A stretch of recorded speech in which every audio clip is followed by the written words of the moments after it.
Spanish non-lucrative visa. What to do with your home, belongings, and address during the application process. Welcome to Spainguru. If you're applying for the Spanish non-lucrative visa or NLV and selling your home, one big question comes up. Where do you stay? And what do you do with your belongings while waiting for the visa approval? This is a major challenge, especially with unpredictable processing times. Let's look at how others have handled it. Where do people stay while waiting for their NLV? Since you can't move to Spain until your visa is approved, you need a place to stay in the meantime. Here are common solutions mentioned by Spainguru's community members, mostly from the UK, but I would say these tips apply for any other nationalities too. First, renting. Many UK applicants move into short-term rentals or Airbnbs after selling their home. Some say the interest earned on their home sale covers their temporary accommodation costs.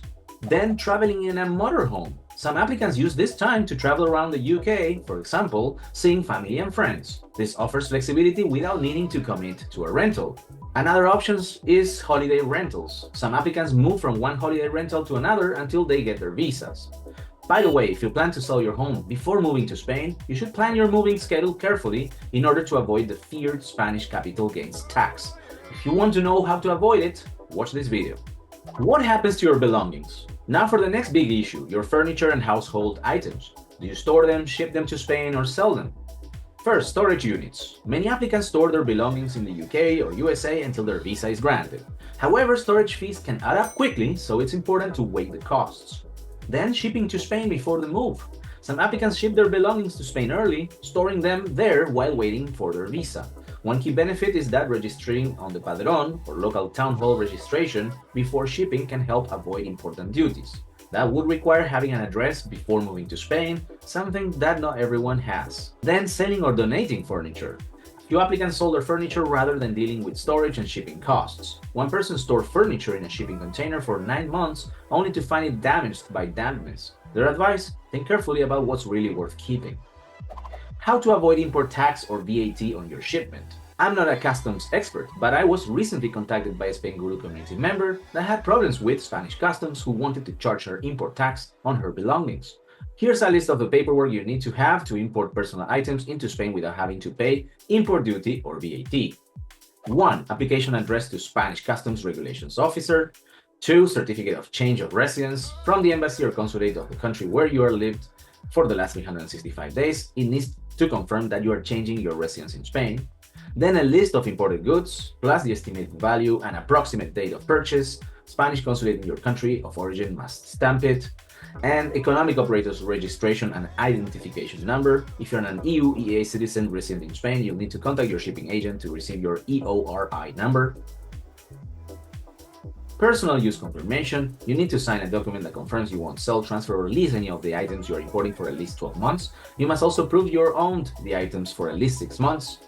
Prove that you lived outside of Spain for at least 12 months. Tip: use your certificate of tax residency or national identity document, utility bill, or employment contract to prove this.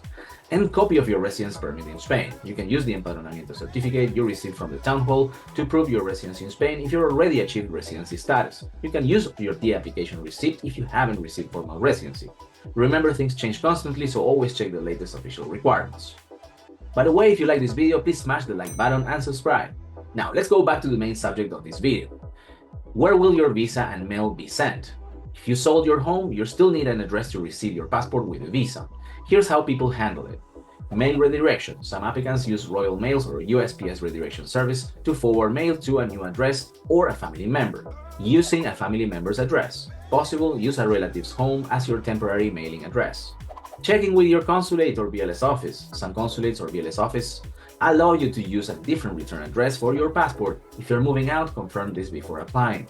In conclusion, here's what we learned from other Spanish non-lucrative visa applicants. Stay flexible, whether it's renting, traveling in a motorhome, or moving between holiday rentals, having a plan for where to stay is essential. Then, storage versus selling furniture.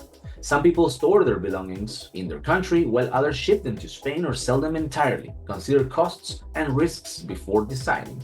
Redirect your mail. If you're selling your home, use a family member's address or a redirection service for your visa documents. Register on the Padrón before shipping furniture, and prepare carefully the necessary paperwork to avoid import duties when bringing personal belongings into Spain. Every situation is different, but proper planning and organization can make your move less stressful. That's all for today. If you like this video, smash the like button and subscribe to the channel. Thank you for watching. Oh, and one more thing. Apparently YouTube says you're gonna love watching this video right here. I think you should watch it.